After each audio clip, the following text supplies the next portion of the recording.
Privacy is a core value for the public.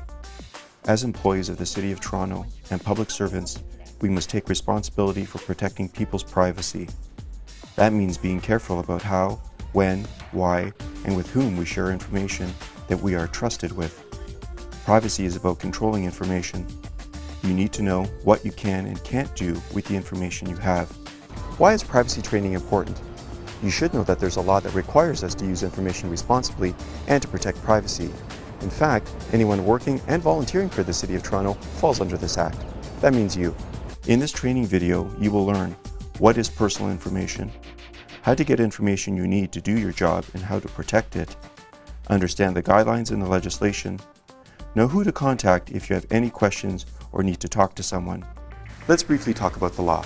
The law that applies to all of us as City of Toronto employees is called the Municipal Freedom of Information Protection and Privacy Act, or MFIPPA. MFIPPA applies to all municipal government bodies. It doesn't apply to the public or companies. The privacy protection rules of MFIPPA tells us how to bring in information, how to use the information once we have it, how long we can keep it, and who we are allowed to give it to. Thinking point. We serve the public. Privacy is very important to the public. The way we use information is controlled by a law. What is privacy? Privacy is about respecting an individual's decision about what parts of their lives are public. It's about people controlling their own information and about choosing who gets to see it.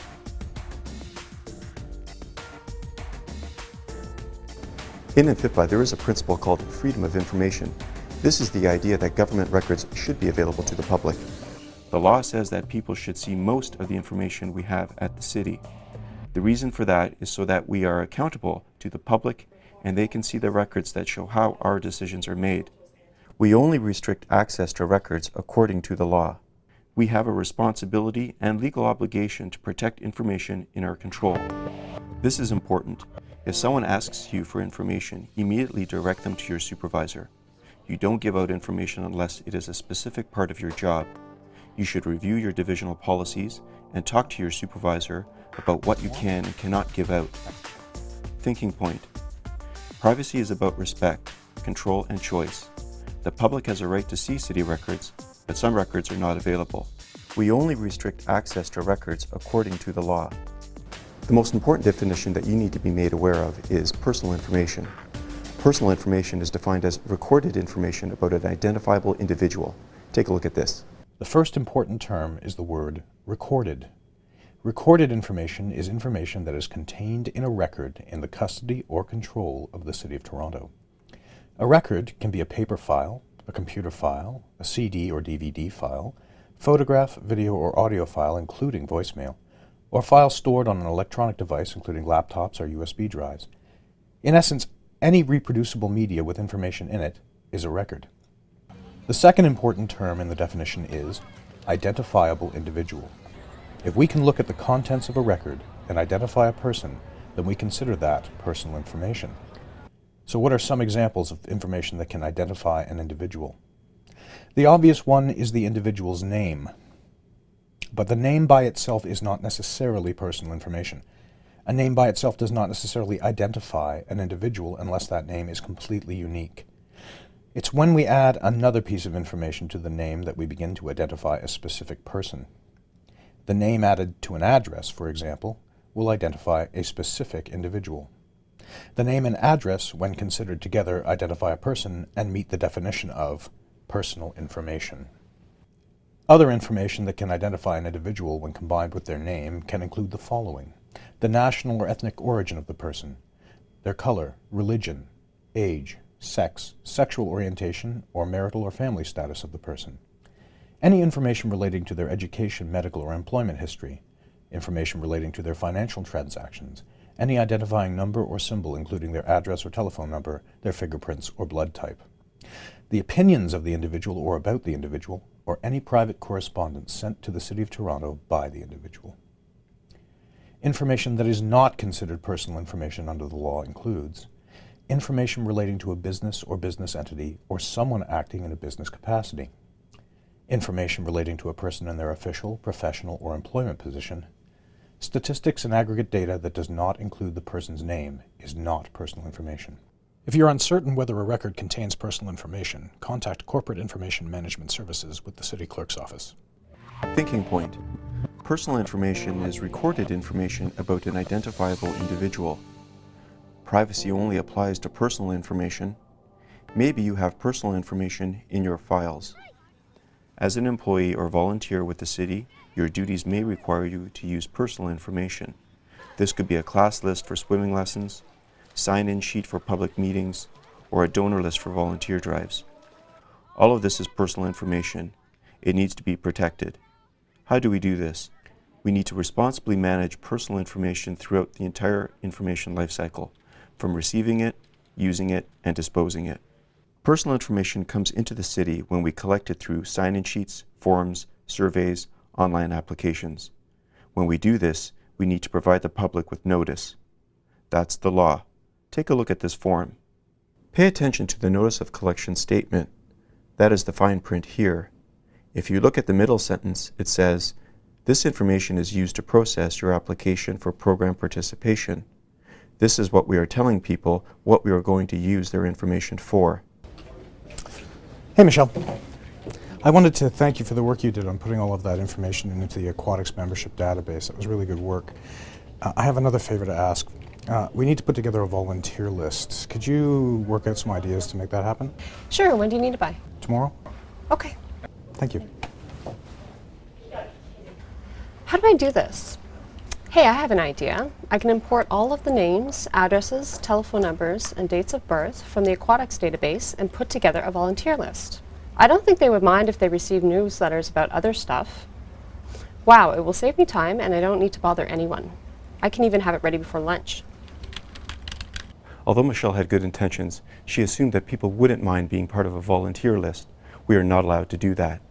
Personal information can only be used for the purpose for which it was collected. Thinking point. We need to provide notice when collecting personal information. We can only use personal information for what we told people we were going to use it for. In cases where someone asks for information, you need to direct them to your supervisor.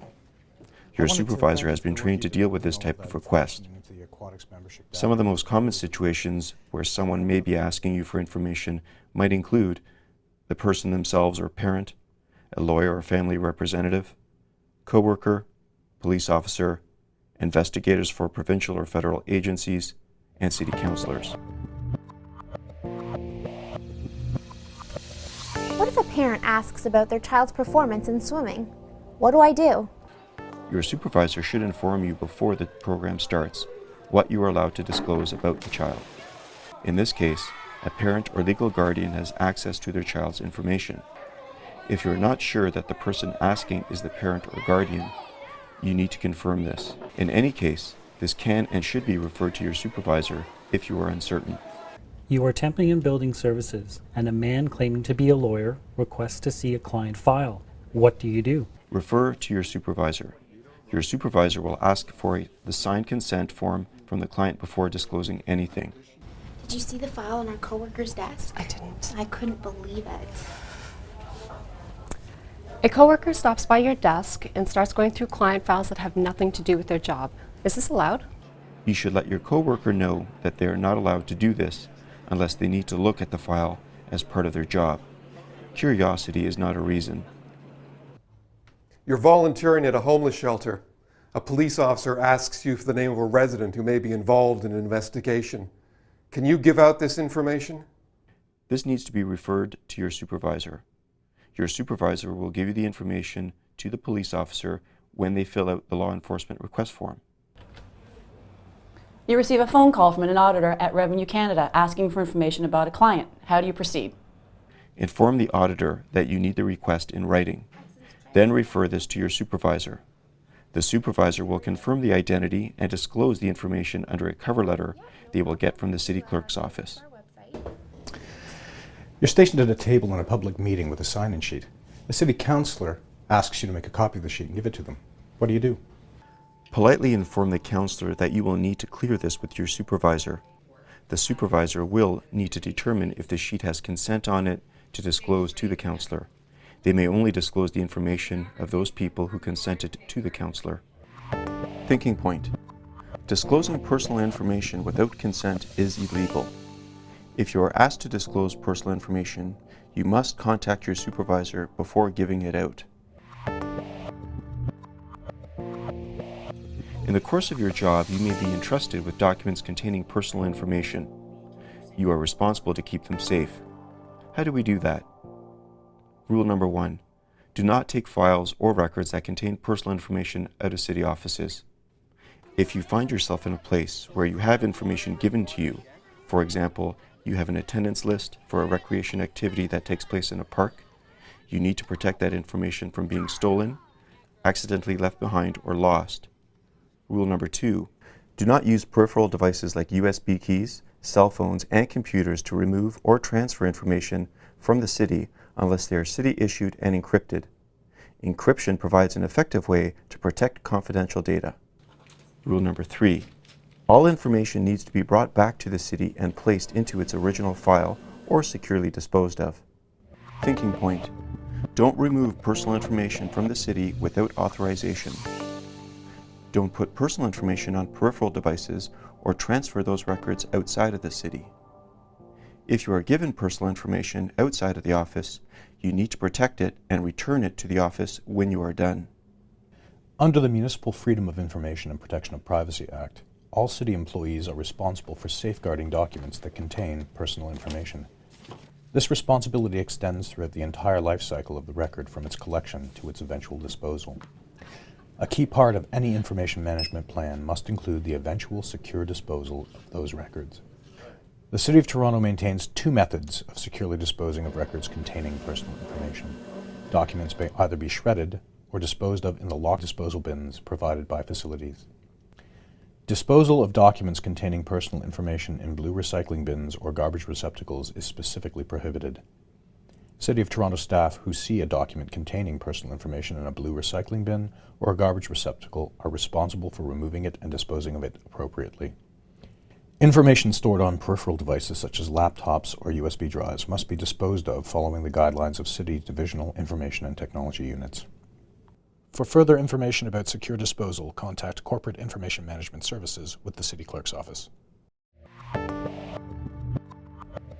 What happens if you lose information? For example, you leave a list of children's names enrolled in a swimming lesson on a streetcar, or you have taken a client list out of the office on a USB drive and lose it, or send an email with personal information in it and accidentally copy a member of the public.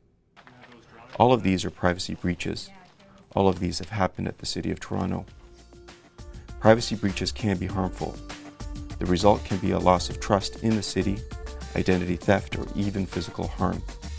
If this happens to you, follow these steps. Report it immediately to your supervisor. The supervisor will call the City Clerk's office. Time is important. Do not delay. Try to recover the information. Compile a list of the people affected. Record what happened. If the loss was due to theft, have your supervisor file a police report. Privacy on and off the job. If you are like most people, you have a cell phone, use the internet and social media. Be very careful when posting items or opinions online.